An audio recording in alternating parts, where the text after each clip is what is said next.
இன்று ஸ்ரீ அருணகிரிநாதர் அருளிய கந்தர் அனுபூதியில் நிறைவான அனுபூதி பாடல்.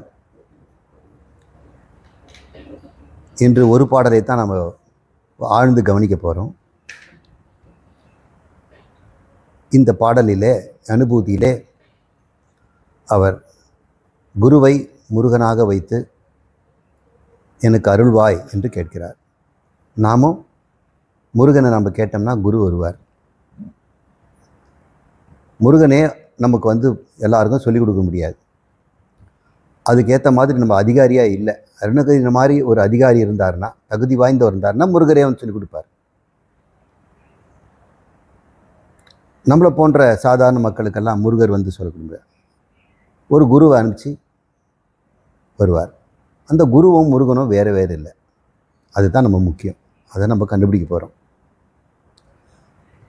குருவாய் வருவாய் அருள்வாய் குகனே அப்படின்னு சொல்லி குகனேங்கிற வார்த்தையில் தான் முடிக்கிறார்.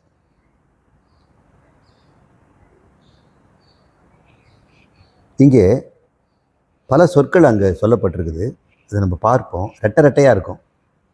குருவாய் அருவாய், உளதாய் இலதாய், மறுவாய் மலராய், மணியாய் ஒளியாய், கருவாய் உயிராய், கதியாய் விதியாய், குருவாய் வருவாய் அருள்வாய் குகனே.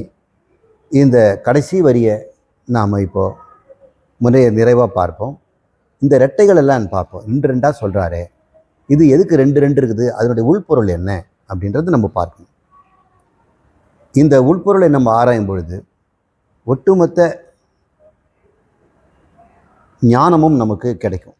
இந்த ஒரு பாட்டு போதும். ஒட்டுமொத்த ஞானத்தையும் சூத்திரம் மாதிரி எழுதியிருக்கிறார். விளக்கி எழுதிட வேண்டிய அவசியம் இல்லாமல் சுருக்கமாக சூத்திரம் மாதிரி இருக்கிறார். ஃபார்முலா, ஒரு குட்டி ஃபார்முலாவில் மிகப்பெரிய விஷயத்தை அடைக்கலாம். ஸ்க்ரோடிஞ்சர் அப்படிங்கிற ஒரு வேவ் ஃபங்க்ஷன் எழுதியிருக்கிறார். ஒரு குட்டி ஃபார்முலா தான். ஒரு சை அப்படின்ற ஒரு சிம்பல், அது வேவ் ஃபங்க்ஷன். இப்படி ஒரு நாம மாதிரி இருக்கும். இப்படி போட்டு நடுவில் ஒரு கோடு, அது பேர் சை ஃபங்க்ஷன்.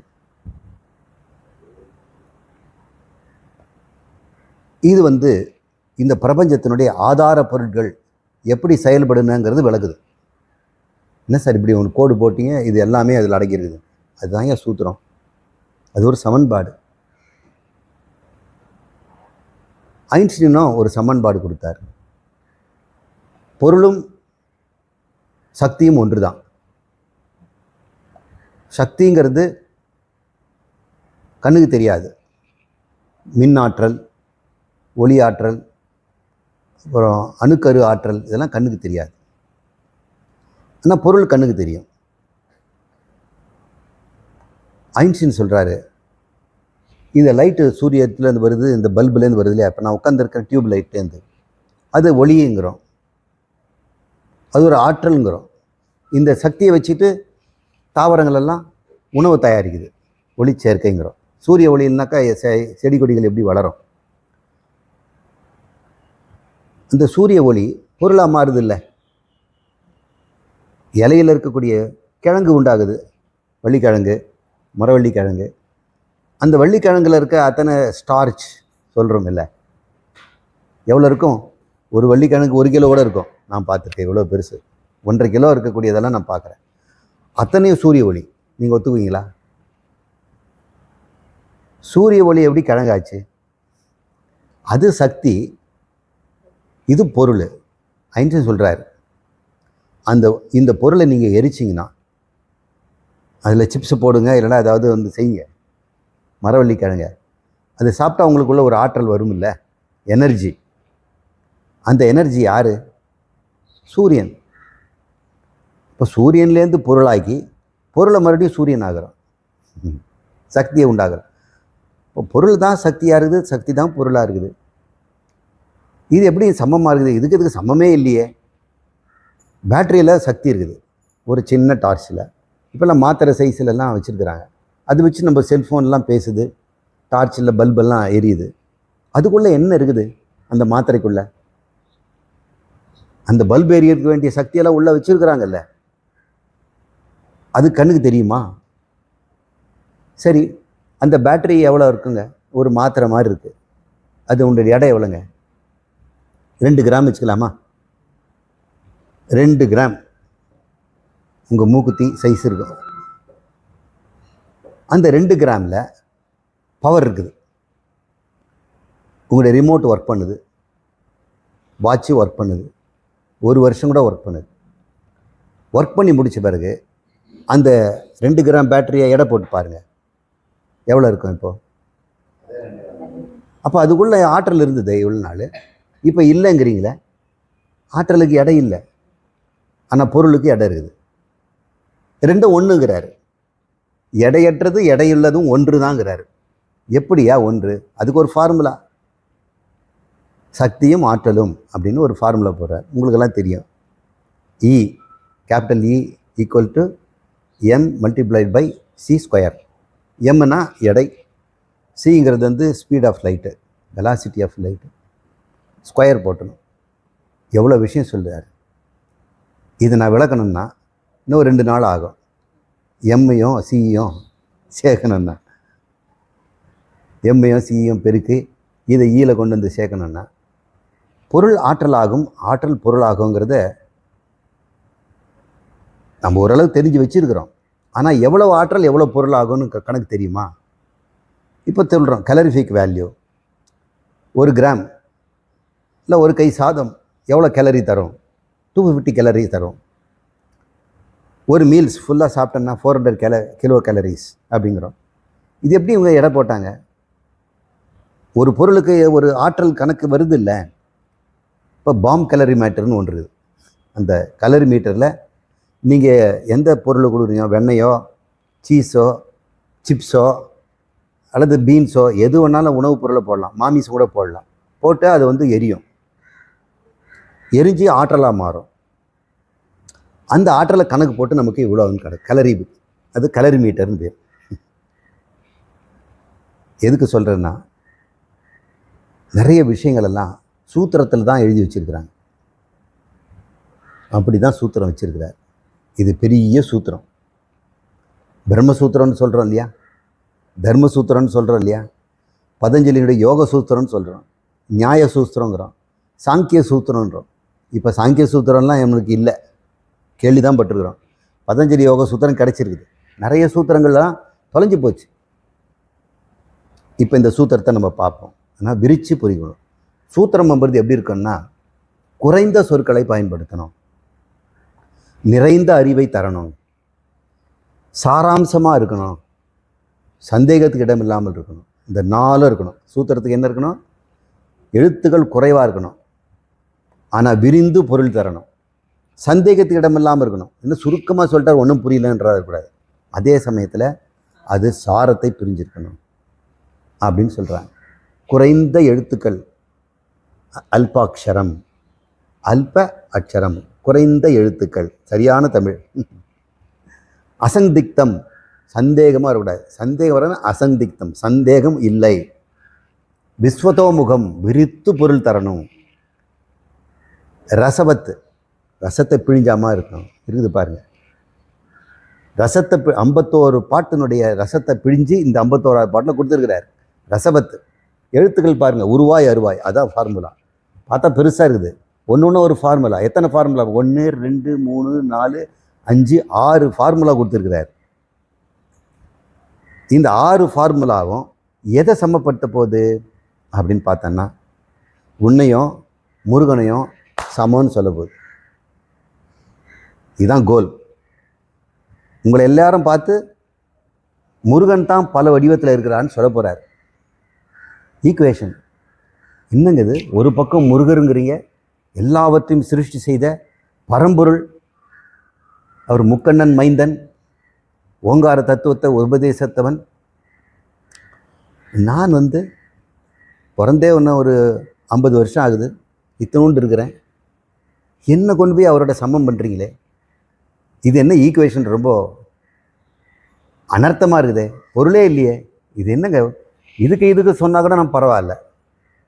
இதுவும் மண் அதுவும் மண், இதுக்கும் சின்னது அது பெருசு, இது அம்மா இது புள்ள, அப்படி ஏதாவது ஒன்று உறவு இருக்குது. இது சமன்பாடே சரியில்லைங்களே அப்படின்னு. ஆமாம், சமன்பாடு உடனடியாக பொருளை கொடுத்தா அது சமன்பாடுன்னு பேரா? 2 சமக்குறி 2 பாரு, எவ்வளோ பெரிய சூத்திரம் எழுதியிருக்கேன் பாரு.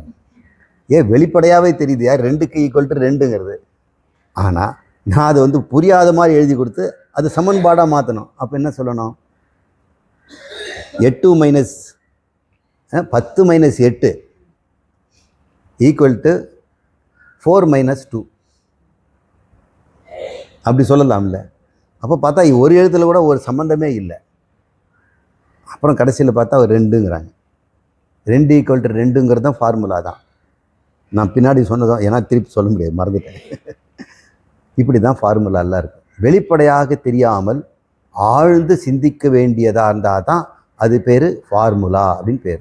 அதை சமஸ்கிருதம் மகா வாக்கியம்னு சொல்கிறார். மகா வாக்கியம். இப்போ நம்ம பார்ப்போமா? இதான் முன்னுரை. உருவாய் அருவாய். உருவம் உடையதாகவும் உருவமற்றதாகவும் அப்படின்னு சொல்லலாம். இந்த பஞ்சபூதம் எடுத்துக்குவோம். ஆகாசம், வாயு, இதுக்கு உருவம் இல்லை இல்லையா? ஆகாசத்துக்கு உருவம் இருக்குதா? இல்லை. வாயுக்கு ஏதாவது உருவம் இருக்குதா? இல்லை. ஆனால் அக்னிக்கு உருவம் இருக்குது, அது தீபமாக. தண்ணிக்கு உருவம், பாத்திரத்தில் எவ்வளோ பிடிச்சா அந்த பாத்திரத்தை ஷேப்புக்கு வந்துடும். அப்புறம் மண்ணுக்கு சொல்ல வேண்டியதில்லை, நாம் எல்லாம் மண்ணு தான். இப்போ அவர் பஞ்சபூதத்தில் உருவாகவும் இருக்கிறாரு, அருவாகவும் இருக்கிறார். ரெண்டுமாக அவரே தான் இருக்கிறார் அப்படின்னு எடுத்துக்கலாம். இது ஒரு விளக்கம்.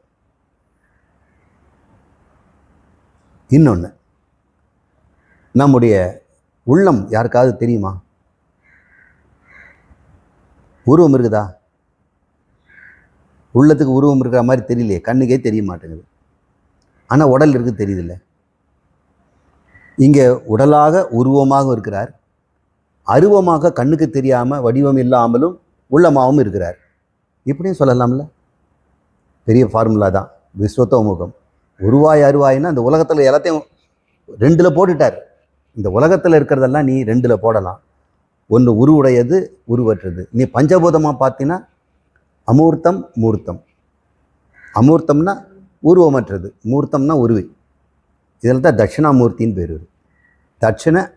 தட்சண அமூர்த்தி, அதை நம்ம தட்சிணாமூர்த்தின்னு சொல்கிறோம். அமூர்த்தம் உருவமற்றவர் தான், ஆனால் நம்ம உருவம் கொடுத்துருக்குறோம். எதையும் செய்ய வல்லவருக்கு வந்து தக்ஷன்னு பேர். எதை கொடுத்தாலும் செய்திருவான். அவனை பாலிமேத்துன்னு சொல்லுவாங்கன்னு சொன்ன இல்லையா? பாலிமேத்துங்கிறவன் சகலகலா வல்லவன், அவனுக்கு வந்து தக்ஷன்னு பேர். இந்த பிரபஞ்சத்தை உண்டு பண்ணி நிறுவி மறைத்து எல்லாவற்றையும் செய்யக்கூடிய வல்லமை அவருக்கு இருக்கிறதுனால தக்ஷனை. ஆனால் அவர் உருவமற்றவர்னால அமூர்த்தி, தட்சிணாமூர்த்தி. இப்போ பேர்லேயே நமக்கு எவ்வளோ விளக்கம் இருக்குது பாருங்கள். அப்போ முருகனுக்கும் கூட நிறைய பேருக்கு அர்த்தம்லாம் பார்த்தோம். உருவாய் அருவாய்ங்கிறத இப்போ நம்ம வேதாந்த அடிப்படையில் பார்ப்போம். வேதாந்த அடிப்படையில் கடவுள் சச்சிதானந்தம்னு அவருக்கு பேர். கடவுளுக்கு பேர் சச்சித் ஆனந்தம். கிரிக்கெட் வீரர் கூட சச்சித்துன்னு பேர். ஆனந்தம் இல்லை, அவர் டெண்டுல்கர். சத் சித் அப்படின்னு ரொம்ப அழகான பேர். சத்துன்னா இருத்தல், சித்துன்னா அறிவு, உணர்வு.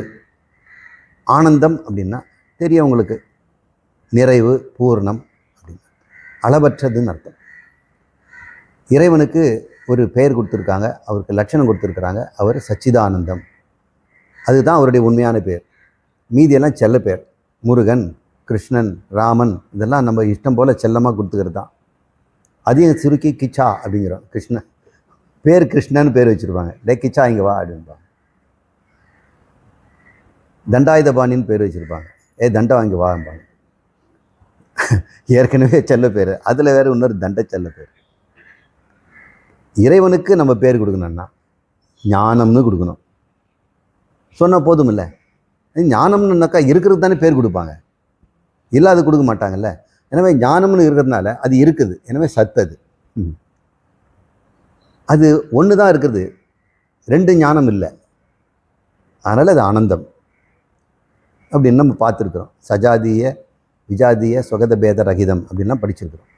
இப்போ சச்சிதானந்தமாக இருக்கிறார்.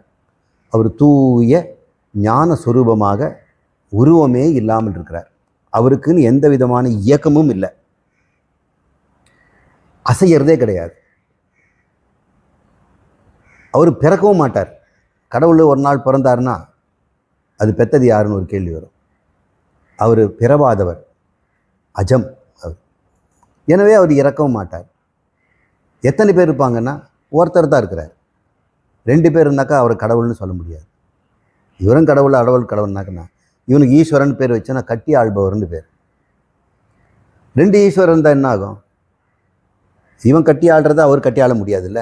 உங்கள் ஏரியா வேறு. இப்போ ஸ்டேஷன்லாம் போலீஸ் போனாக்கா எங்கள் உடம்பு வந்து உங்கள் பக்கம் விழுந்துருக்குதியா, தலை என் பக்கத்தில் விழுந்துருக்குது, ஆனால் உங்கள் ஸ்டேஷனுக்கு தான் நீ வந்து எடுக்கணும். உடம்பு என்ன இப்போ 60 கிலோ இருக்குது, தலை வெறும் 20 கிலோ தானே. தலை இருக்கிற இடம் தாயம் கேஸ் புக் பண்ண முடியும். இப்படி ஸ்டேஷனுக்குள்ளேயே சண்டை வந்துடும். அப்போ ஈசன் 2 பேர் இருக்க முடியுமா? இப்போ நம்ம சொல்கிறோமே, அல்லான்னு ஒருத்தர் இருக்கிறாரு, யகோவான்னு ஒருத்தர் இருக்கிறாரு, ஃபாதர் இன் த ஹெவன் ஒருத்தர் இருக்கிறாரு. இவங்கெல்லாம் சண்டை பிடிச்சிக்க மாட்டாங்களா? இருக்க முடியுமா? இறைவன்னா தனக்கு உவமை இல்லாதான், தனக்கு ஒரு தலைவன் இல்லாதவன், தன்னை படைக்கப்படாதவன். அப்புறம் 2 பேரும் தான், எத்தனை பேர் யாரோ ஒருத்தன் படைச்சிருக்கணும். 3 சாமிங்க இருக்கிறாங்க. இந்த சாமிக்கு தானே இன்றைக்கி சண்டை எல்லாமே, இந்த சாமிக்கு. இப்போ மீதிங்கெல்லாம் அவங்களை பெற்றவராக தான் இருக்க முடியும். கடவுள் ஒருவர் தான் இருக்க முடியும். எனவே அவர் அளவற்றவர். அளவற்றதுக்கு எப்படி உருவம் இருக்கும் சொல்லுங்கள்? உருவம் கொடுத்தா என்ன ஆகும்? ஒரு அளவு வந்துடும். இதுலேருந்து என்ன தெரியுது? கடவுள் அருவாய் இருக்கிறார். ஆனால் அவர் இருந்துட்டு போனால் நமக்கு பிரச்சனையே இல்லை. அவர் என்ன பண்ணார்? உருவாய் ஆயிட்டார், உருவமாகவும் ஆயிட்டார். என்ன உருவம்? அது ஜெகத் ஜீவ ஈஸ்வர அப்படின்னு 3ஆக பிரிஞ்சிட்டார். தன்னையே 3ஆக பிரிச்சிட்டார். உலகங்களாகவும் மாறிட்டார், உயிர்களாகவும் மாறிட்டார், இறைவனாகவும் ஆயிட்டார். இறைவன், உயிர்கள், ஜீவன், ஜெகத். ஜெகதீஸ்வர ஜீவ ஜீவ ஜீவ ஜெகதீஸ்வரம் அப்படி சொல்லலாம். இந்த 3ஆக அவர் இருக்கார். இப்போ ஜெகத்துக்கும் உருவம் இருக்குது, ஜீவனுக்கும் உருவம் இருக்குது, ஈஸ்வரனுக்கும் உருவம் இருக்குது. ஏன்னா அவங்க இயங்குறாங்க. இங்கே 3 இருக்கிறதுனால ஒருத்தருக்கு ஷேப் இருக்கணும் இல்லை. இப்படி பார்க்கும் பொழுது சிருஷ்டியாக இருக்கும் பொழுது அவர் உருவாகவும், சிருஷ்டி இல்லாத போது அவர் அருவமாகவும் இருக்கிறார். சரி, அப்படி சிருஷ்டியானதுனால அவர் உருவமாயிட்டாரா? அப்போ வந்து அருவமாக தான் இருக்கிறார் அப்படிங்கிறத ஒரு ஃபார்முலா. இது மெல்ல மெல்ல புரியும். இப்போ இந்த வார்த்தை புரிஞ்சிட்டிங்களா? முருகன் எப்படிப்பட்டவர்? ஜீவ ஜெகதீஸ்வரனாக இருக்கிறார். இந்த 3ஆகவும் இருக்கிறார். 3ம் இல்லாவிட்டாலும் அவர் இருப்பார் கடவுளாக, அரூபமாக. இது ரூபம், அது அரூபம் அப்படின்னு ஒரு இந்த ஃபார்முலாவை இன்றைக்கி முடிச்சிட்டோம். இந்த ஃபார்முலா இதில் என்ன கண்டுபிடிச்சோம்? உருவமாக இருக்கிறதெல்லாம் யார்? அப்போ ஜீவ ஜெகதீஸ்வரன்லாம் யார்? அருவமாக இருக்கிறவர் தானே. அதனால தான் அவர் சொல்ற, அருவாக இருப்பது நீ தான், உருவாக இருப்பது நீ தான். அப்போ 2 சமம் தானே. அப்போ 2 பொருள் இருக்குதா? ஒரு பொருள் தான். 2 சமம் தானே. இப்போ உருவாக இருக்கிறது யார்? நாம. அருவாக இருக்கிறது யார்? கடவுள். 2 சமம் நீங்களே ஒத்துக்கிட்டீங்களே. இதுதான் மகா வாக்கியம். ஏதோ தந்திரமாக நீங்கள் ஏமாற்றி எங்களுக்கு ஃபார்முலாவை சொல்ல வேணா, உங்ககிட்டயே உருவாய் அருவாயை நிரூபிக்கலாமா? எதுக்கு நம்ம ஜீவ ஜெகதீஸ்வரன் அப்படின்னு சொல்லணும்? நீங்களே ஆராய்ச்சி பண்ணி பாருங்கள். நீங்கள் உருவமாக இருக்கிறீங்க, உங்களுடைய அறிவுக்கு உருவம் இருக்குதா? அறிவுக்கு உருவம் இருக்குதா? சரிங்க. கற்பனையில் ஒரு கடுகை பாருங்கள். அதை நீங்கள் கற்பனையிலே ஒரு தராசில் எடை போடுங்க. அது முள் என்ன காட்டும்? ஒரு 50 மைக்ரோகிராம், மில்லிகிராம் கூட கம்மி தானே. 0.5 மில்லிகிராம் அப்படின்னு போட்டீங்க. அப்புறம் கற்பனையிலேயே இமயமலையை பாருங்கள், அதை ஒரு பெரிய தராக்குள்ளே போட்டு பாருங்கள். அது என்ன, அது பல கோடி டன்னாக இருக்கலாம். உங்கள் கற்பனையில் தானே போட்டீங்க. உங்கள் எடை குறைஞ்சிடுச்சா கூடிடுச்சா? உங்களுக்கு கூடிச்சா? மேருமலையை தலையில் வச்சுட்டு இருந்ததுனாக்கா உங்கள் தலை பெருசாகிடுமா? கடுக்க பார்த்ததுனால தலை சிறுசாகிடுதா? அப்போ அந்த அறிவினால் எந்த உருவம்னா எடுக்கலாம் இல்லை. ஆனால் அறிவுக்கு ஏதாவது உருவம் இருக்குதா? ஒருவேளை அறிவுக்கு ஒரு உருவம் கொடுத்துட்டோம்னு வைங்க, இன்னொரு உருவம் எடுக்க முடியாது. உருவம் இருக்கிறது இன்னொரு உருவம் எடுக்க முடியும். அது உருவத்தை விட்டுட்டு தான் போக முடியும். அப்போ அருவமாக இருக்கக்கூடியது தான் உருவத்தை உண்டாக்கும். அப்போ நீங்கள் உருவமா அருவமா? நீங்கள் அறிவுன்னு ஒத்துக்கிட்டீங்கன்னா அருவம், உடம்புன்னு ஒத்துக்கிட்டாக்கா உருவம். இங்கே உடம்பாவும் நீங்கள் தான், அறிவாவும் நீங்கள் தான் இருக்கிறீங்க. நீங்களும் உருவாய் அருவாய் இருக்கிறீங்கல்ல. ரெண்டும் யார்? நான் தான் சொல்கிறீங்க. நானுங்கிறது ரெண்டுத்தையும் சொல்கிறீங்க. இப்போ நீ யாரப்பா? அருவாய் உருவாய் உள்ளேன் அப்படின்னு நீங்கள் சொல்லுவீங்கல்ல. அப்போ முருகா நீ யாருன்னா அருவாய் உருவாய் உள்ளேன். இப்போ ரெண்டு பேருக்கும் தானிக்கு தீனி சரியாக போயிந்தி. நீ அருவாய் உருவாய், நான் அருவாய் உருவாய். இங்கே என்ன அருவன்னு பார்த்தாக்கா எத்தனை இருக்க முடியும்? ஒன்று தான் இருக்க முடியும். உருவன்னு பார்த்தா எத்தனை இருக்க முடியும்? என்ன ஒன்றா இருக்கலாம்.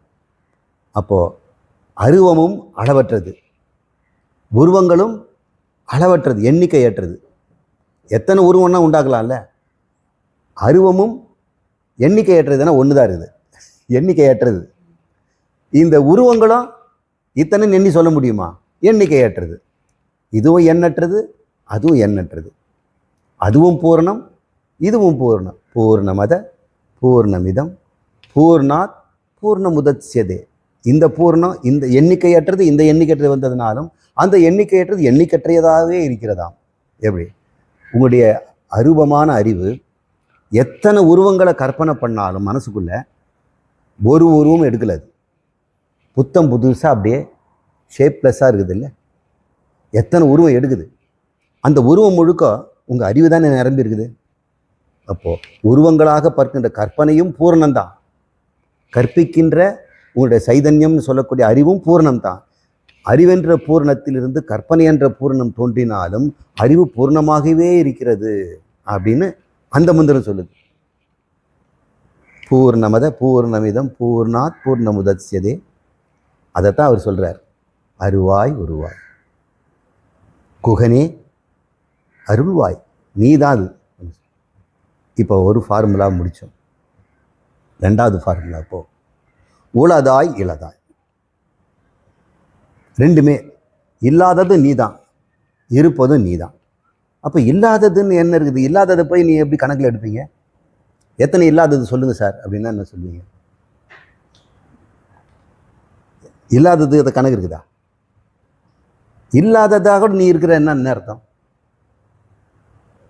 இப்போ நான் ஒரு இல்லாதது சொல்லட்டுமா? உங்களால் சொல்ல முடியுமா இல்லாதது? ஏதாவது சொல்லலாம். இங்கே பூனை இல்லை, யானை இல்லை, ஒட்டகம் இல்லை, சொல்லலாம் இல்லை. ஆனால் இல்லைன்னு சொன்னாலும் ஒட்டகமே இல்லைன்னு நான் சொன்னேன். இங்கே இல்லைன்னு அர்த்தம். ஒட்டகம் இருக்குது ஆனால் இங்கே இல்லை. இப்போது இலதாய்னு சொல்கிறாரு, அது என்ன அர்த்தம்? எப்பவுமே இல்லாததா இல்லை இப்போ இல்லாததா? இப்போ இங்கே இல்லாததுன்னு சொல்கிறாரா இல்லை எப்பொழுதுமே இல்லாததா? அப்போது எப்பவுமே உளதா எப்பவுமே இலதா? ஃபார்முலா ரொம்ப டஃப்பாக இருக்குது இல்லை? இப்போ இதுக்கு திருஷ்டாந்தம் கொடுக்கணும். சரி, நமக்கு பாம்பு கயிறு உதாரணம் எடுத்துக்குவோம். இருட்டில் பயந்து போய் பையன் கயிறை பாம்பாக பார்த்துட்டான். அப்பா அப்பா பாம்பு பாம்புங்கிறார். இருடா 4-5 பேர் கூப்பிட்டு வரேன்னு அவர் போகிறார். இவரை போய் அடிப்பாருன்னு பார்த்தா இவர் 4 பேர் கூப்பிட்றாரு. யாராவது ஆம்பளைங்களை பிடிச்சிட்டு வரேங்கிறார். அப்புறம் வராங்க 4-5 ஆம்பளைங்க. என்ன விஷயம் என்ன விஷயம்? பாம்பு பார்த்துட்டான் பையன், பாம்பு பாம்பு பாம்புங்கிறார். அப்புறம் ஒருத்தர் சொல்கிறாரு, அவர் தெரியும் இது கயிறு தான், இருந்தாலும் இவங்ககிட்ட என்ன சொல்லணும்? அது கயிறுன்னு சொல்லக்கூடாது. பாம்பா பத்திரமா இருக்கட்டேன்ப்பா, யாருக்காவது சொல்லுவோம், தடிக்கடி எடுத்துகிட்டு வாங்க, லைட்டை போடுங்க. எங்கடா பார்த்தேன், அந்த கார்னரில் பார்த்தேன், மூலையில் பார்த்தேன் அப்படின்னு கதவெல்லாம் மூடி இருக்குது. ஜன்னல் வழியாக தான் பார்த்தான். இப்போ வந்து கதவை திறக்கணும். அதுக்குள்ளே கதவு கிட்ட வந்துடுச்சுன்னா இதெல்லாம் யோசனை பண்ணுறோம். ஆனால் அறிஞனுக்கு தெரியுது அது கயிறு தான், நகராது.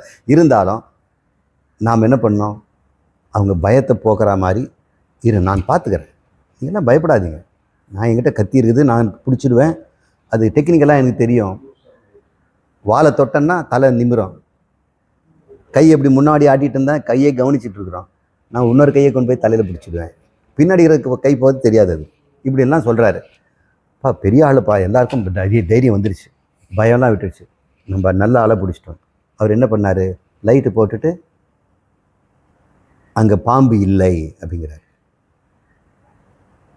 முதல்ல பாம்பு இருக்குதுன்னாரு, பாம்பு இருக்குது நான் பிடிச்சிடுவேன்னு சொன்னார். அப்புறம் என்ன சொல்கிறாரு, பாம்பு இல்லைன்னு. அப்புறம் எல்லாம் பார்க்குறாங்க, என்ன சொல்கிறாங்க, கயிறு இருக்குதுங்கிறாங்க. அவர் கயிறு இருக்குதுன்னு சொன்னாரா? பாம்பு உண்டுன்னாரு, பாம்பு இல்லைன்னாரு. ஆனால் மற்றவங்கள என்ன சொன்னாங்க, கயிறு இருக்குது. அது அவர் சொல்லவே இல்லையே. புரிஞ்சிடுச்சு. உங்களுக்கு புரிஞ்சிருச்சா? உளதாய் இளதாய். அப்போ என்ன இருக்குது நம்ம புரிஞ்சுக்கணும். குகன், நான், ஆத்மா இருக்குது.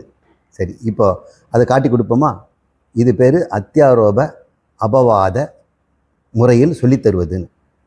இப்போ பயந்துட்டு போகிறவங்களுக்கு அப்படி தான் சொல்லணும். பாம்பு இருக்குது, பாம்பு இருக்குது, ஜாக்கிரதை தான், நம்மளாம் ரொம்ப கேர்ஃபுல்லாக தான் இருக்கணும். அது தண்ணி பாம்பாக கூட இருக்கலாம், ஒன்றும் பிரச்சனை இல்லை. கட்டுவிரியனாக கூட இருக்கலாம். கட்டுவிரியன்லாம் வந்து நியூரோடாக்சிக். இது வந்து ஹீமராஜி, ரத்தத்தை கரைக்கிறது ஒன்று இருக்குது. இன்னும் நரம்பை தாக்குறது இருக்குது. நரம்பு தாக்குதுன்னா அவர் காப்பாற்றவே முடியாது. கட்டுவிரியன்லாம். நாகப்பாம்பு வந்து ரத்தத்தை கரைச்சிடும். அதனால் நாகப்பாம்பு விஷத்தை ரத்தம் கரைக்கிறது கூட பயன்படுத்துவாங்க. ரொம்ப டைல்யூட்டாக போட்டோம்னா பிளட் தின்னர். ஹார்ட் அட்டாக்கு பெஸ்ட் மெடிசன் பாம்பு விஷம். ரொம்ப மைல்டாக கொடுப்பாங்க. அது போச்சுன்னா ரத்தத்தை எவ்வளோ கட்டியாக இருந்தாலும் கரைச்சிடும்.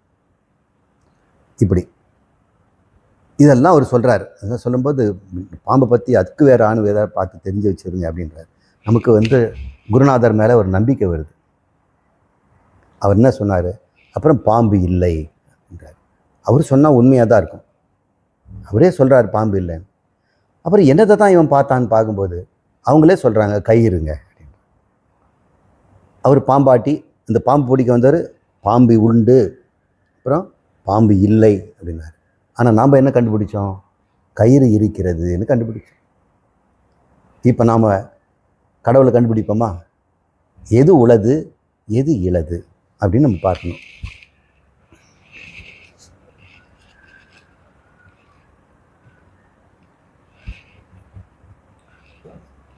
இது எத்தனை பொருளுங்க? இது ஒரு பொருள். இது எத்தனை பொருளுங்க? 2 பொருள். எத்தனை பொருளுங்க? 3 பொருள். 3 பொருள் இங்கே இருக்குது. இன்னொன்று கையில் பிடிச்சேன்னா வச்சுக்குவேன். இந்த பொருளுக்கெல்லாம் 3 பொருள் ஏன் சொன்னீங்க? 3 உருவங்கள் இருக்குது. இதே பொம்மை பண்ணுறேன்னு வச்சுங்க, மனுஷ பொம்மை, குரங்கு பொம்மை, நாய் பொம்மை, அது கற்பனைக்கு எல்லையே கிடையாது. இந்த தரம் முழுக்க நான் போட்டிருப்பேன். நீங்கள் எத்தனை எண்ணுவீங்க? 1 2 3 4ன்னு எண்றீங்க. அத்தனையாக நீங்கள் எண்றது எத்தனை பொருள் சொன்னீங்க? 1000 பொருள். இங்கே 3 பொருளுங்கிறீங்க. உண்மையிலே பொருள் எது? இங்கே மண்ணு தானே. இப்போ கேளுங்க, பானைன்ற வடிவத்தை வச்சு நீங்கள் 3ன்னீங்க, மண்ணுன்ற சொல்கிற எத்தனை மண் இருக்குதுங்க? 1 தானே இருக்குது. அப்போது எத்தனை பொருள்னாக்க 3 பொருள். நீங்கள் இப்போ 1 பொருளுங்கிறீங்க. இப்போ மீதி 2 எங்கே போச்சு? அது வாழைப்பழம் தான் இந்த வாழைப்பழம். அந்த வாழைப்பழம் தாங்க இந்த வாழைப்பழம். டேய் 2 வாங்கின வர சொன்னேன்டா. 1 இங்கே இருக்குது, இன்னொன்று எங்கடா? அந்த 1 தாங்க இது. இப்போ நீங்களே சொல்லுங்கள், இங்கே எத்தனை பொருள்? எத்தனை தோற்றம்னு கேட்டால் நீங்கள் 3 தோற்றம்னு சொல்லலாம். பொருள் எத்தனைன்னு கேட்டால் என்ன சொல்லணும்? 1ன்னு சொல்லணும்.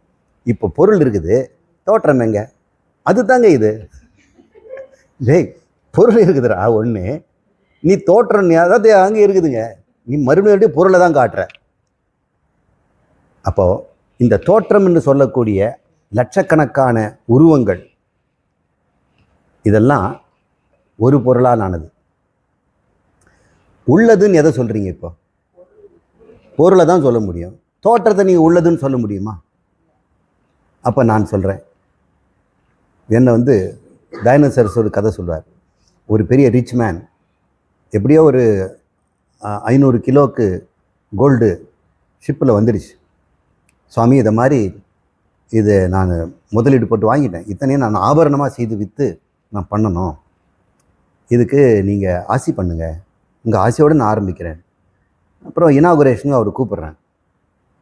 பண்ணும்போது 500 கிலோவும் இன்றைக்கி பலவிதமான ஆபரணங்களாக வந்துடுச்சு. சுவாமிக்கு நாங்கள் ஏதாவது ஒன்று கொடுக்கணும்னு ஆசைப்படுறோம் அப்படின்னாரு. டேய், ரொம்ப ஜாக்கிரதைடா, என்கிட்ட மட்டும் வாக்கு கொடுத்துடாத, நீங்கள் எது கேட்டாலும் கொடுத்துருவோம் சாமி, நீங்கள் எதை சொல்லுங்க அப்படின்னு சொல்ல. நீ தங்கத்தை கொடுத்துரு, நீ நகையை வச்சுக்கிட்டாரு. தங்கத்தை மட்டும் நான் வச்சுக்கிறேன், நீ நகையை வச்சுக்க. சாமி என்ன செய்யுமோ, தங்கத்தை எல்லாம் கொடுத்துடணும்ல, நகையை அவர் வச்சுக்க முடியுமா? தங்கம் போனால் நகையும் கூட போகும். ஆனால் நகை போனால் தங்கம் போயிடுமா? நீங்கள் நகையை அழிச்சிடுறீங்க. இந்த 1000 தோற்றங்கள் சொன்னீங்களே, இந்த பானையெல்லாம் எல்லாம் போயிடுச்சு, மண் இருக்குது இல்லை?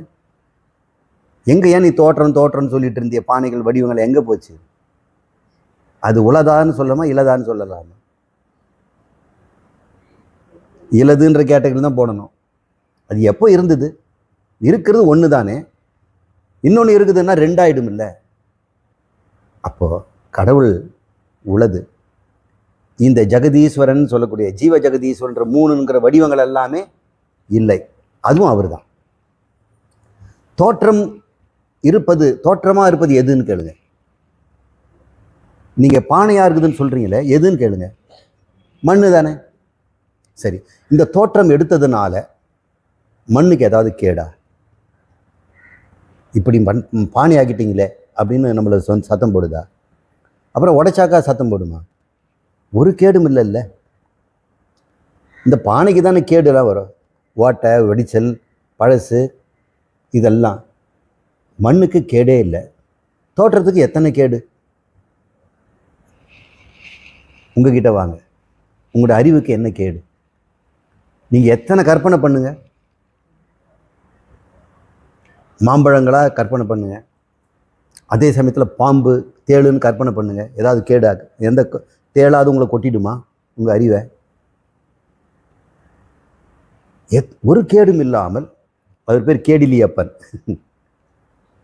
கேடு இல்லாதவர். தாயுமான சுவாமியினுடைய அப்பா பேர் கேடிலியப்பன். ஒரு கேடும் உங்களுக்கு வர்றதில்லையே. பாவம் செய்தாலும் அந்த கேடு அதுக்கு இல்லை, புண்ணியம் செய்தாலும் அந்த பலன் அதுக்கு இல்லை. ஆத்மா அபகத பாப்பான், கேடற்றது, எல்லா தோற்றங்களையும் எடுக்கக்கூடியது. நீங்கள் எவ்வளோ வேணா கனவு காணலாம், ஆனால் உங்கள் அறிவுக்கு சேதாரமே இல்லை. அந்த கனவு உலகம் அத்தோடையும் மறைஞ்சு போகுது. இந்த கனவு உலகம் இருக்குதா? இல்லை. அதே போல் நன உலகமும் உங்களுடைய ஆத்மாவின் தோற்றம்தான். உங்கள் சரீரமும் தோற்றம். நானுன்னு ஒரு எழுச்சி வருது இல்லைங்களா? அந்த நானுங்கிற எழுச்சியும் கூட ஆத்மாவின் ஒரு தோற்றம். இங்கே ஒரு தோற்றமாக நான், இங்கே ஒரு நான், இங்கே ஆயிரக்கணக்கான நான்களாக ஒரு ஆத்மா தோன்றுது. அந்த நான் கூட எதை வச்சு சொல்லுது? இந்த சரீரத்தை வச்சு நான் சொல்லுது. எல்லா தோற்றங்களும் இல்லை, இல்லாததுன்ற கேட்டகரியில் தான் போடணும். இருக்கிறதுங்க கேட்டகரியில் ஒன்றே தான் போட முடியும், அது கடவுள். அப்போ உளதாக நீதான் இருக்கிறாய், இலதாகுன்னு சொல்லக்கூடிய ஜீவ ஜெகதீஸ்வரம் சொல்லக்கூடிய 3மாகவும் நீதான் இருக்கிறாய். மறுபடியும் ஃபார்முலா அற்புதமா, உளதா இலதாய், எப்படி கேட்டாலும் அவரை மடக்கவே முடியாது அருணகிரிநாதர். சரி, இப்படி பார்க்கலாமே. இந்த பூ மலர் அப்படின்னு சொல்கிறாங்களே, அது என்ன சொல்லுங்க அப்படின்னு சொல்ல. மறுவாய் மலராய். மருன்னா மொட்டு, மலர்னா மலர். இது என்ன? இந்த இப்போ அது வந்து காரண காரியங்கிறோம். மொட்டாக இருக்கும்போது அது காரணமாக இருக்குது, மலர் ஆயிடுச்சுன்னா அது காரியம் ஆயிடுச்சு. காரியம் அது காரியம் செய்யும். அது ஒளிச்சேர்க்கை பண்ணோம், அல்லது இனவிருத்தி பண்ணோம், வண்டுக்கு தேன் கொடுக்கும், எல்லாம் பண்ணும். மொட்டு என்ன பண்ணோம்? ஒன்றும் பண்ணாது. இப்போ காரண ரூபமாக இருக்குது. இந்த பிரபஞ்சமும் காரண ரூபமாக இறைவன் கிட்ட தான், கடவுள் கிட்ட தான் இருக்குது, முருகர்கிட்ட தான் இருக்குது. காரியமாக வெளியே வருது. இது வெளியே வந்ததுன்னா அது பேர் வியாகிருதின்னு பேர். அது பேர் வியாகிருதி. வெளி வரலன்னா அது பேர் அவ்யாகிருதி அப்படின்னு பேர். இந்த வியாகிருதிகள் 3 என்று வேதம் சொல்லும். பூஹு புவஹ ஸ்வஹ. ஓம் பூ புவ ஸ்வஹ தத் சபிதுர் வரேண்யம். தத் சபிதுர் வரேண்யம் தான் காயத்ரி மந்திரம். ஆனால் அந்த மந்திரத்துக்கு முன்னாடி வியாகிருதிகளை சொல்லணும். எது வியாகிருதிகள்? ஓம் பூஹு புவஹ ஸ்வஹ. இந்த 3 சொல்லும். ஓம் பூஹு, ஓம் புவஹ, ஓம் ஸ்வஹ எல்லாமே இந்த இந்த இந்த போடுவாங்க இல்லையா ஐயருங்க யஜ்ஞத்தில், இந்த மந்திரம் சொல்லுவாங்க. இதை சொல்லாமல் செய்ய முடியாது. ஓம் பூஹு ஓம் புவஹ, இது பேர் வியாகிருதி. அவ்யாகிருதி எது? ஓம். ஓம் அவ்யாகிருதி. இந்த புவஹ ஸ்வஹ வியாகிருதி. இது என்ன சார் ஒன்றுமே சொல்லாமல் பேசிகிட்டே இருக்கிறீங்க? வியாகிருதின்னா வெளிப்பட்டு தோற்றம் எடுத்ததுன்னு அர்த்தம். பூலோகம், போரலோகம், சொர்க்கலோகம் என்று 3ஆக வெளிப்பட்டது யார்? ஓம். இந்த ஓம் தான் மறு. இந்த பூலோக போரலோகம் சொல்லக்கூடிய மேல் உலகம், நம்முடைய பூ உலகம், நரகுலகம் அப்படி 3 உலகங்கள் சொல்கிறாங்க இல்லையா? 3 உலகையும் ஆண்டவன் அப்படின்லாம் சொல்கிறாங்க. இந்த 3 உலகங்கள் தவிர இன்னும் எவ்வளோ உலகம் இருக்கலாம், ஆனால் 3ல் போட்டுடலாம். கீழான உலகம், மனிதர் வாழும் உலகம், மேலான உலகம். இந்த மேல் உலகம் அப்படின்னு 3 தானே சொல்கிறோம். இந்த 3மே மலர், வியாகிருதி. ஆனால் மொட்டு யார்? ஈஸ்வரன், கடவுள், இறைவன். நீ தான் அவ்யாகிருதமாக ஓங்கார ரூபமாக இருக்கிற. நீ தான் வியாகிருதமாக அனைத்து உலக நாமரூபங்களாக வந்திருக்கிற. இப்போ சொல்லுவோம், இன்னைக்கு ஒரு மண் எடுத்து 1000 பொம்மை பண்ணோம் இல்லையா? அந்த 1000த்துக்கும் 1000 பேர் கொடுத்தீங்கல்ல. மண்ணுக்கு ஒரு பேர் தானே கொடுத்தீங்க. இந்த 1000 பேரும் ஒரு உருவத்தை குறித்து தானே வச்சுருக்கிறோம். ஏன் மாற்றி மாற்றி பேர் வச்சுருக்கிறீங்க? உருவம் வேறு வேறு. அந்த உருவத்துக்கு ரூபம்னு பேர் இருக்கும். அதுக்கு நீங்கள் பேர் கொடுத்தீங்கன்னா அதுக்கு நாமம்னு பேர். இந்த தோற்றங்கள் எல்லாம் மண்ணுலேருந்து வந்த 1000மும் நீங்கள் என்ன சொல்லுவீங்க? நாம ரூபம்னு சொல்லுவீங்க. பொருள் என்ன? ஒன்று தான். சரி, நாமம் இருந்தால் அங்கே ரூபம் இருக்கும்ல, ரூபம் இருந்தால் நாமம் இருக்கும் இல்லை? என்ன நாம ரூபம் எதுவும் சொல்லணும்? நாமம்னு சொன்னால் போதும் இல்லை? நாமம் சொன்னாலே போதும். ஒரு பேர் சொன்னாலே உங்களுக்கு ரூபம் வந்துருச்சு. குடை அப்படின்னு ஒரு பேர் சொல்கிறேன், உங்களுக்கு ஒரு ரூபம் கண்ணில் வந்துருச்சு இல்லை? எவ்வளோ நேரம் ஆச்சு அதுக்கு? அது கொடை செய்துட்டு இருந்தீங்களா? இல்லை. அடுத்த செகண்டு ஆப்பிள் அப்படிங்கிறேன், டக்குன்னு குடம் மறைஞ்சு ஆப்பிள் வந்துடுச்சு. எவ்வளோ நேரம் எடுத்துக்கிட்டீங்க? அது செடியில் முளைக்கிறதுக்குன்னா 1 வருஷம் ஆகும், ஆனால் இங்கே முளைக்கிறதுக்கு அந்த நிமிஷம் உண்டாகுது. இது பேர் வியாகிருதி. நீங்கள் யார்? அவ்யாகிருதம். நீங்கள் தான் உற்பத்தி பண்ணீங்க. கண்ணை மூடிட்டு கொடையை பாருங்கள், குடத்தை பாருங்கள், மலையை பாருங்கள், எல்லாம் தோன்றி தோன்றி மறையுது. உங்களுக்கு எடை குறைஞ்சிதா? ஒரு கேடும் இல்லை. அப்போ அங்கே தான் அவ்யாக்கிரதம் மாறிது. இந்த பானைக்கு, இந்த மண்ணில் 1000 பொம்மைகளும் அங்கே தான் இருந்தது. ஈவினிங் தான் 1000 பொம்மைமாச்சு. காலையில் அது ஒரு வெறும் மண் குவியலாக இருந்தது. இது எங்கேருந்து இருந்தது சார் முளைச்சதுன்னு? எல்லாம் மண்ணுக்குள்ளே தாங்க இருந்தது. நான் அதை வெளியே எடுத்தேங்கிறார். குயவன் என்ன பண்ணார்? ஏற்கனவே மண்ணில் இருக்கிறதான் வெளியே எடுத்தார். இல்லை வெளியேருந்து உள்ளே போட்டாரா? மண்ணில் வெளியேருந்து ஏதாவது பொம்மையை உள்ளே போட்டாரா? இல்லை, மண்ணிலேருந்து தான் எடுத்தார். அப்போ மண்ணில் அத்தனை உருவங்களும் அத்தனை நாமங்களும் மறைந்து உள்ளே இருக்குது இல்லையா? அந்த மறைந்து உள்ளே இருக்கும்போது இந்த நாமங்களெல்லாம் ஒன்றா அமுக்கணும். இந்த உருவத்தெல்லாம் ஒன்றா அமுக்குங்க. எல்லா களிமண் பொம்மையும் ஒன்றா திரட்டுங்க. குழவிக்கல் மாதிரி ஆகிடும் இல்லை? அப்படி தானே பண்ண முடியும். அதைத்தான் சிவலிங்கத்தில் லிங்கமாக வச்சுருக்கிறோம். அப்பா நீ அவ்யாகிருதமாக எல்லா ரூபங்களும் ஓரிடத்தில் இருக்கின்ற உருவமாக நான் கொடுத்துருக்குறேன். அது ஒரு உருவம்னு சொல்ல முடியுமா? ஒரு பிண்டம் தானே. அதனால் அது லிங்கம், ஒரு அடையாளம், எல்லா உருவத்தினுடைய அடையாளம். எல்லா உருவத்தையும் நீங்கள் நசுக்குனீங்கன்னா இப்படி தான் வரும். அதனால் நாங்கள் சிவலிங்கத்தை நம்ம வணங்குறோம். எல்லா உருவமும் நீ இருக்கிற, அது பேர் அவ்யாகிருதம். வியாகிருதம் நாம ரூபங்கள். சரி, இப்போ ரூபங்களை விட்டுடும். இந்த பிரபஞ்சத்தில் எத்தனை பொருள் இருக்குதோ அத்தனைக்கு பேர் இருக்கும் இல்லை? இன்னும் பேர் வைக்காததெல்லாம் இருக்கும். நீங்கள் அது பேர் வைக்காது, பேர் வைக்காதுன்னு வச்சுருவோம். பேர் அதுக்கு என்ன பேர்னா பேர் வைக்காது. நீ சில பொருள் சொல்லுவாங்க அது பேர் சொல்லாததும்பாங்க. வீட்டில் அந்த பொருள் பேர் சொல்லக்கூடாதான், அதுக்கு பவர் குறைஞ்சிடும். பேர் சொல்லாதது அப்படின்னு ஒரு பேர் இருக்குது, அனாமதேயம். இப்போ நாமங்கள் எல்லாம் சப்தம் தானே. ராமன், கிருஷ்ணன், வாழைப்பழம், கொய்யாப்பழம் இதெல்லாம் சப்தம் தானே. இதெல்லாம் நாமம். சப்தங்களுக்கெல்லாம் எத்தனை எழுத்து வேணும்? இங்கே இந்த உலகத்தில் பொருளெல்லாம் ஒரு புக்கில் எழுதி வச்சுருக்காங்க சார்னு இவ்வளோ பெரிய டிக்ஷனரி கொடுத்துருக்குறாங்க. நம்ம வெப்சைட் டிக்ஷனரி. அதில் எல்லா பொருளுக்கும் பேர் இருக்கும் இல்லை? அந்த பேருக்கு அர்த்தம்லாம் பார்த்துடுறோம்ல, அந்த ரூபமும் போட்டிருப்பாங்க.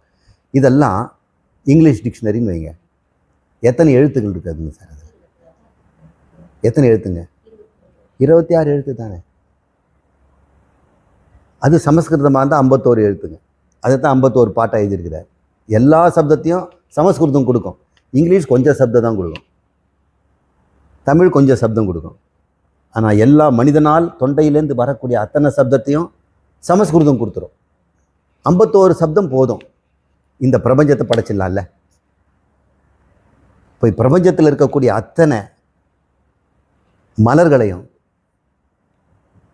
அத்தனை மலருக்கும் மலர்களிலே பல மனம் உண்டு, அது மாதவன் திருமால் மனம் உண்டுன்னு பாடியிருக்கிறார்.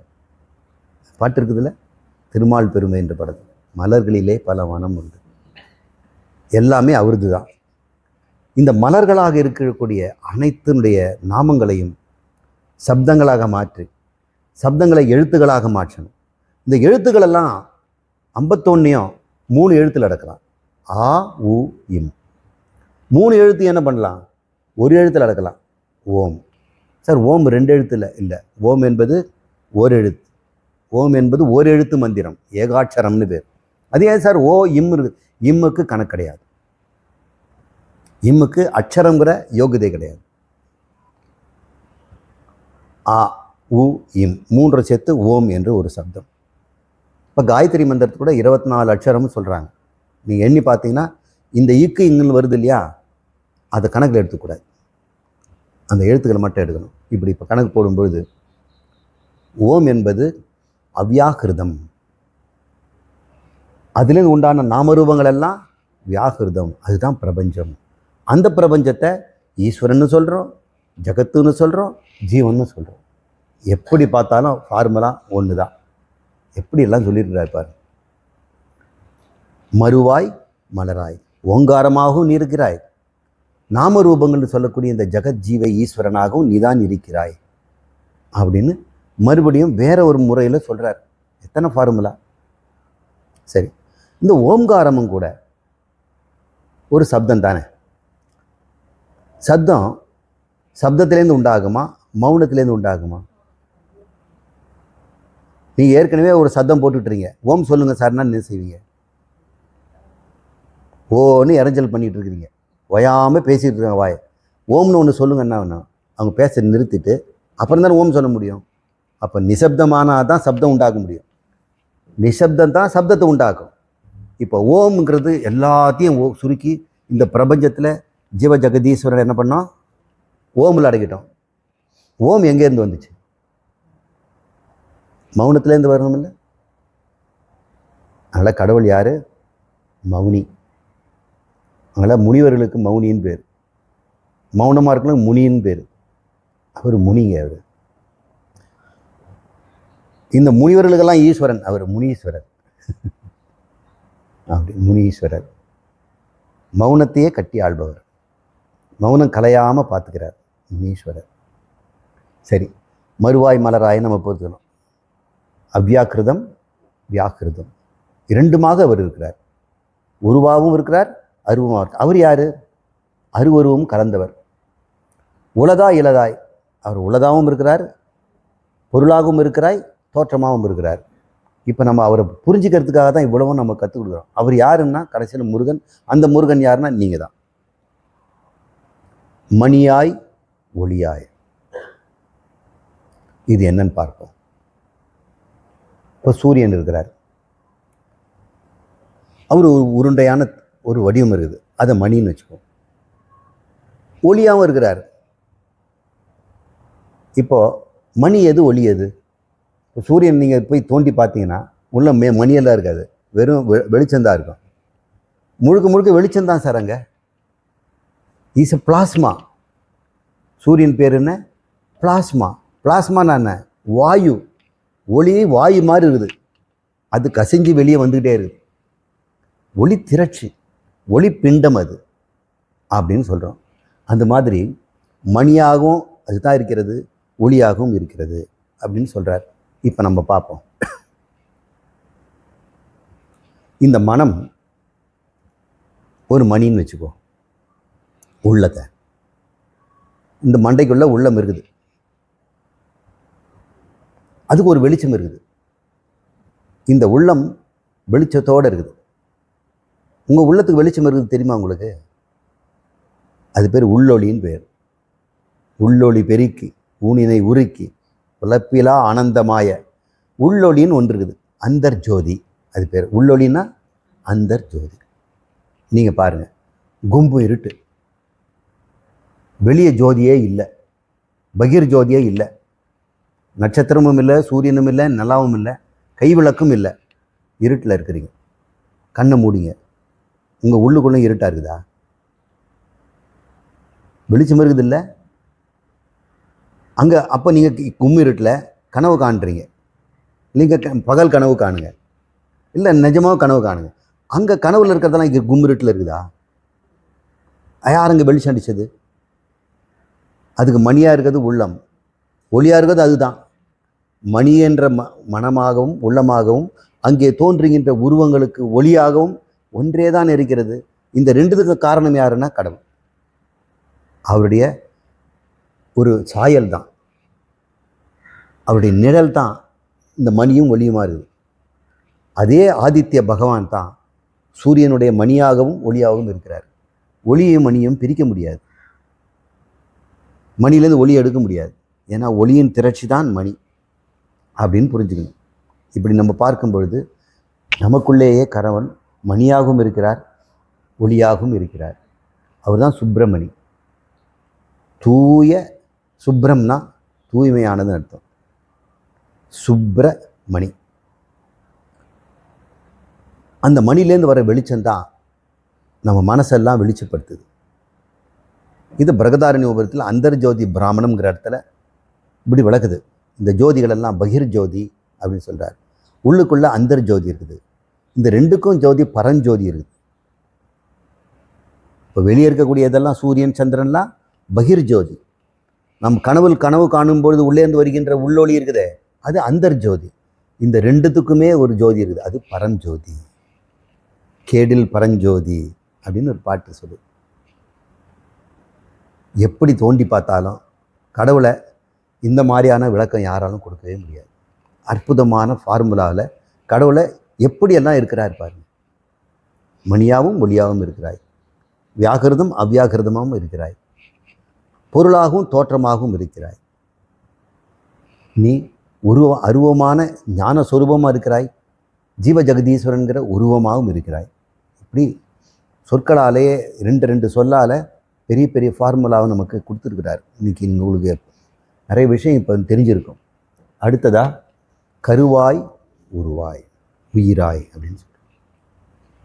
சரி, ஒரு புளியங்கொட்டை மூட்டையை கொண்டாந்து கொட்டுறேன். நீங்கள் வந்து அதை வச்சுட்டு ஏதோ விளையாடுறீங்க, 7 கல் போட்டு ஆடுறது, அது குவிச்சு எல்லாம் விளையாடிட்டு இருக்கிறீங்க. அதுக்கு உயிர் இருக்குதா? கல் மாதிரி தானே இருக்குது. சூடு கொட்டைன்னு ஒன்று இருக்குல்ல, நல்லா தேய்ச்சி வச்சாக்கா.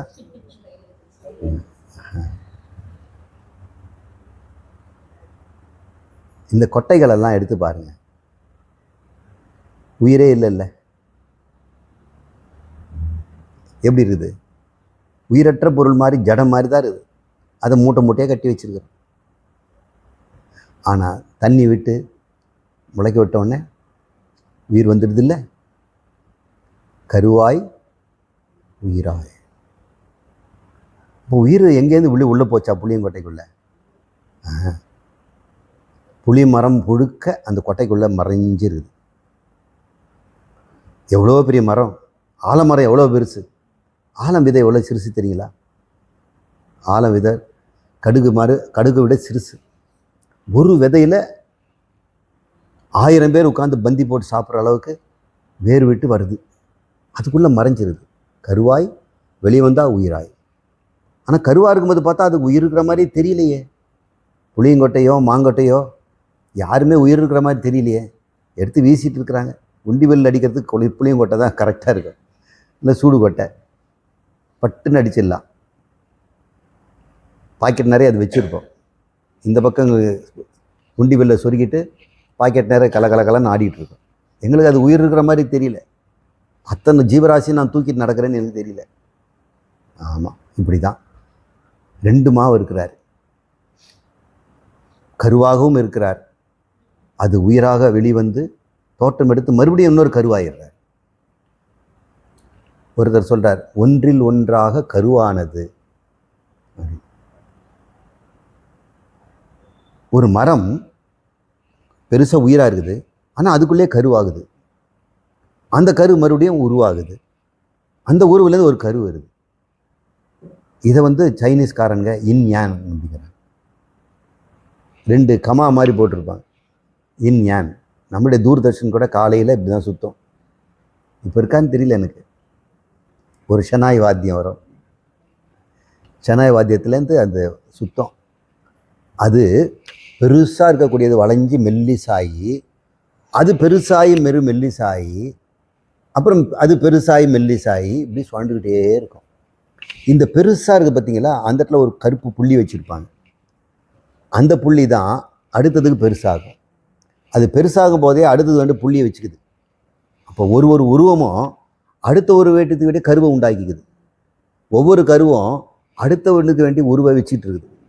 இப்போ உருவியல் கருவும் கருவியல் உருவும் இப்படி இருக்கிறது தான் எண்யான் தத்துவம்.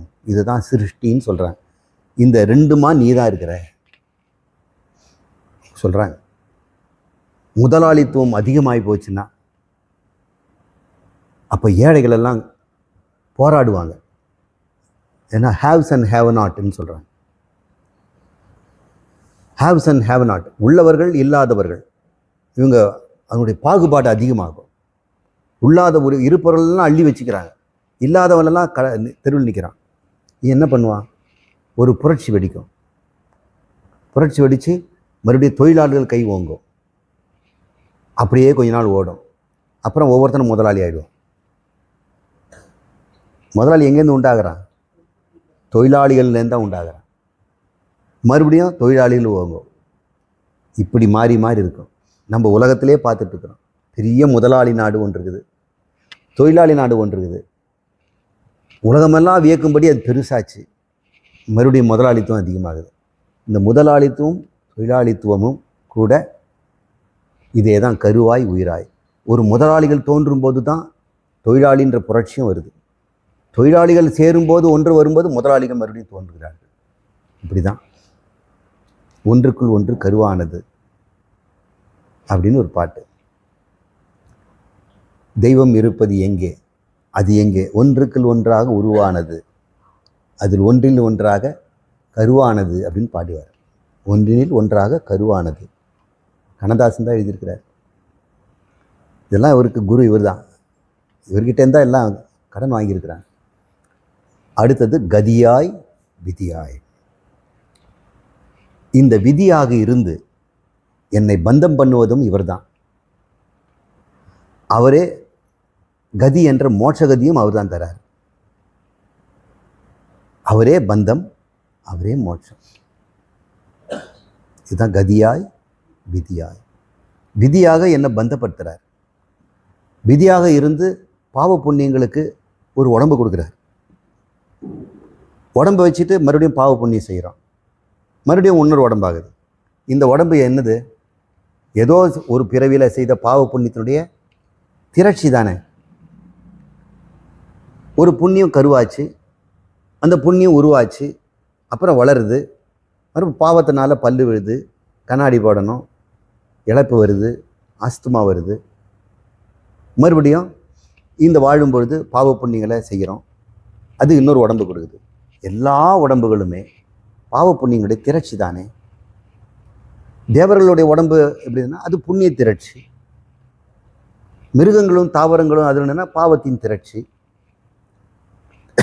பாவத்திரட்சி மிருகங்களாகவும் தாவரங்களாகவும், புண்ணிய திரட்சி தேவர்களாகவும், பாவ புண்ணிய கலப்பு திரட்சி மனிதர்களாகவும் இருக்குது. இப்படி இந்த உடம்பு கொடுத்து கர்மத்தில் ஈடுபடுத்தி மீண்டும் மீண்டும் உடம்பு கொடுக்குறார். அவரே என்ன சொல்கிறாரு? தட்டி எழுப்பி, போதுண்டா, சும்மா இரு சொல்லற. ஒரே வார்த்தை சொல்லிட்டார், கர்மத்தை செய்யாதே. எந்த கர்மத்தை? ஞான கர்மம், போக கர்மம், கிரியா கர்மம். அறியும் தொழில், செய்யும் தொழில், அனுபவிக்கும் தொழில். இந்த மூன்றையும் விட்டு விட்டால் நீ மாத்திரம் இருப்ப. தன்னன் தனி நின்று அது தான் என்றறிய அப்படின்னு சொல்றார். இன்னொரு இடத்துல அறிவும் அறிவற்றதும் அப்படின்னு ஒரு சொல்றார். அறிவுமா இருக்கிற, அறிவற்றதுமா இருக்கிறேங்கிறார். இங்கே சொல்றாரு, நீ இந்த தொழில் முத்தொழிலும் எனக்கு கொடுத்த. இந்த முத்தொழிலால் நான் என்ன பண்ணேன்? நனவு கனவு உறக்கம்ல 3 போன்ற. நீயும் தொழில் என்ன பண்ணுற? 3 தொழில் பண்ணுற. சிருஷ்டி சிதி லயம். இப்படி தொழில் செய்கிற. நீ என்ன பண்ணுற? தொழிலெல்லாம் கடைசியில் நிறுத்திட்டு லயமாகி கடவுள்னு உட்காந்துக்கிற. நீ மட்டும் பத்திரமா மோட்சம் அடைஞ்சிக்கிட்டே இருக்கிற. 3 தொழில் மோட்சத்திலே பண்ணுற. என்ன மட்டும் இப்படி பண்ணிட்டியே அப்படின்னு ஒருத்தன் கேட்குறான். கேட்கும்போது கிட்டவா, நான் 3 தொழிலும் செய்தாலும் செய்யாதவன்.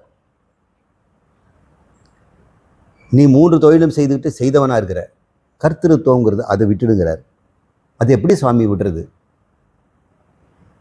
எனக்காக செய், பிறர்க்காக செய், பிறர்க்காக படி, பிறர்க்காக அனுபவி, பிறர்க்காக உழை. அப்படி செய்தோம்னா உனக்கு பாவ புண்ணியம் ஒட்டாது. ஓ, செய்தும் செய்யாமல் இருக்கிறது இப்படி தானா? அறிந்தும் அறியாமல் இருக்கிறது இப்படி தானா? உண்டும் உண்ணாமல் இருப்பது அப்படி தானா அப்படின்னு கண்டுபிடிக்கிறான். பிறர்க்காக வாழ்பவர்கள். சில பெண்களெல்லாம் கண்ணனை கூப்பிட்டு, கண்ணன் சொல்கிறாரு, ஏ கோபிகளே, இந்த கங்கைக்கு அந்த கரையில் ஒரு ரிஷி இருக்கிறார், அவர் பட்னியாக இருக்கிறார், நீங்கள் கொண்டு போய் இந்த பட்சத்தெல்லாம் கொடுத்துட்டு வாங்க அப்படின்னார். ஓட காரணம் இல்லை சுவாமி, நாங்கள் எப்படி கங்கையை கடக்கிறதுன்னு. இதுதான் ஒரு பெரிய விஷயம். எங்கள் கண்ணன் கருப்பு கரசன், பெண்களை ஏறெடுத்தும் பார்க்காதவன், கட்ட பிரம்மச்சாரி என்பது உண்மையானால் கங்கையை வழிவிடுன்னு சொல்லிட்டு நீ நடங்க என்றார். அவர் சொல்கிறார். அவங்க சொல்கிறாங்க, கங்கை எப்படியே விலகிமா. அன்றைக்கி மோசஸ்க்கு வழி விட்டுதே இந்த ரெட் சீன்னு சொல்லக்கூடிய செங்கடல். அவர் அப்புறம் படையெல்லாம் அது மாதிரி நம்முடைய கண்ணனே ஏற்கனவே பண்ணியிருக்கிறார். கங்கை வழி விட்டுடுச்சு. அவங்க கூலாக நடந்து போயிட்டாங்க. பழக்கூடையெல்லாம் எடுத்துகிட்டு அங்கே போயிட்டாங்க. லட்டெல்லாம் எடுத்துகிட்டு போயிருக்காரு, முறுக்கு. அந்த ரிஷி அங்கே உட்காந்துட்டு நல்லா சாப்பிட்டார். சாப்பிட்டு முடிச்சு ஏன்னு ஏப்ப விட்டார். அப்புறம் சாமி நாங்கள் எப்படி போகிறதுன்னு என்ன சொல்ல, இது ஒரு கஷ்டம் இல்லையே. எங்கள் ரிஷி உண்ணாவிரதத்தில் இருக்கிறார் என்பது உண்மையானால் கங்கையை வழிவிடுங்க. இந்த ரிஷி கொலைப்பட்டியில் உண்ணாவிரதத்தில் இருக்கிறார் அப்படின்னு சொன்னால் வழிவிட்டுடுச்சு. அவர் உண்டும் உண்ணாதவர், அவர் செய்தும் செய்யாதவர். யாருக்காக கண்ணன் செய்தான்? யாருக்காக கண்ணன் பிறந்து எதாவது செய்தான்? யாருக்காக இந்த ரிஷி வாழறாரு அப்படின்னு பார்க்க. தனக்கென வாழாது பிறர்க்கென வாழும் மகான்கள். அவங்க செய்தும் செய்யாதவர்கள், அனுபவித்தும் அனுபவிக்காது, எல்லாம் பிரம்மார்ப்பணம்னு கொடுத்துருவாங்க. அப்படி நீ செய்தினா உனக்கு மோட்சம் தரேங்கிறார். இது வரைக்கும் நான் எனக்காக தானே வாழ்ந்தேன், என் குழந்தை குட்டியை. சில பேர் சொல்ல எனக்கு ஒன்றா வச்சுக்கிறது இல்லை, எல்லாம் உங்களுக்கு தானே பண்ணியிருக்கிறேன்பாங்க. போட்டு வாட்டுன்னு வாட்டுவாங்க பேரனையும் பிள்ளைங்களெல்லாம். உங்களை யாருப்பா எங்களுக்கு கொடுக்க சொன்னது அப்படின்னு கேட்குறான். சொல்லுவீங்கடா, நான் எனக்குன்னு ஒன்று கூட செலவாமல் எல்லாத்தையும் உங்களுக்கு கொடுத்துருக்குறேன், இப்படி பேசுகிறீங்களே அப்படின்னா. சுயநலத்தில் பேசாதீங்க. டேய், எனக்கு சுயநலமே இல்லைடா, இந்த பெருமை சேர்க்குறீங்களே இதுதான் சுயநலம். இப்படி சொன்னோன்னு தானே எல்லாத்தையும் சேர்த்து வச்சு எங்களுக்கு கொடுக்குறீங்க, நீங்கள் ஒன்றும் நீங்கள் கொடுக்க வேண்டாம் அப்படின்னு நான் சொல்கிறேன். ஆனால் நாம் என்ன பண்ணுறோம், எனக்கு இல்லைன்னு சொல்லிவிட்டு என் பிள்ளைங்களுக்கு வச்சுக்கிட்டு இருக்கோம். அதுதான் பெரிய பிறர்க்குன்னு வாழுது, தனக்குன்னு வாழறது. நான் ஒன்றும் பண்ணல சார், வீட்டுக்கு தான் சார் செலவு பண்ணேன், காருக்கு தான் செலவு பண்ணேன், நிழல் கொடைச்சி ஊருக்கு தான் செலவு பண்ணேன். ஏன்னா அவங்க பேர் போட்டிருக்காங்க, நிழல் கொடை உபயம்.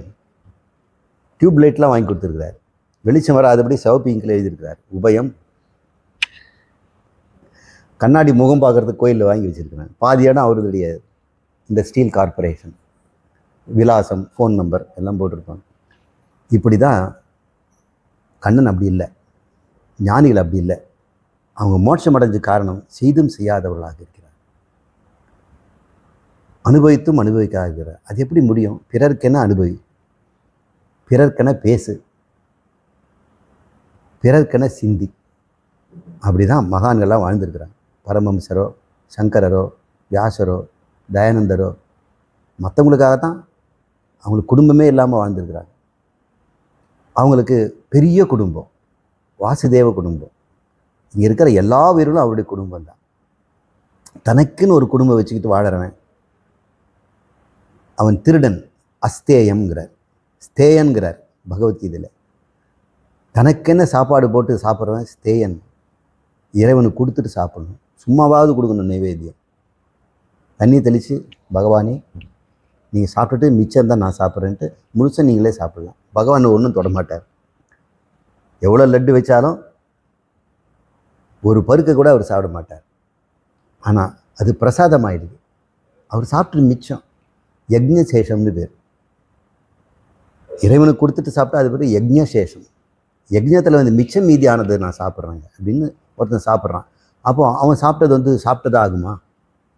இல்லை இல்லை, எல்லாரும் கொடுத்துட்டு மிச்சம் தானே சாப்பிட்டான். இப்படி தான் அந்த ரிஷி சாப்பிட்டார். இப்படி தான் அவன் பிரம்மச்சாரியாக இருந்தான்.